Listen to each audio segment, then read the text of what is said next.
Healing on your own will be one of the hardest things you will ever do. It will force you to sit in your grief and feel it. And it is an awful feeling. It's an awful, awful feeling. But it will heal you inside and out. It will heal you. And it's not fair to use other people to fill the space that they can't fill. They can't. It's not fair to do that. It is your work.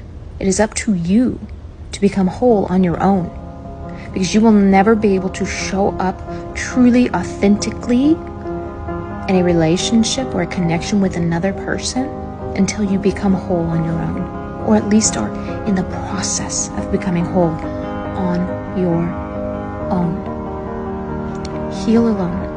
Heal alone through therapy, journaling, sitting in your pain, self-awareness, affirmations, manifestation, prayer, meditation, exercise, whatever it takes. Do it on your own. And I promise you will reap the rewards.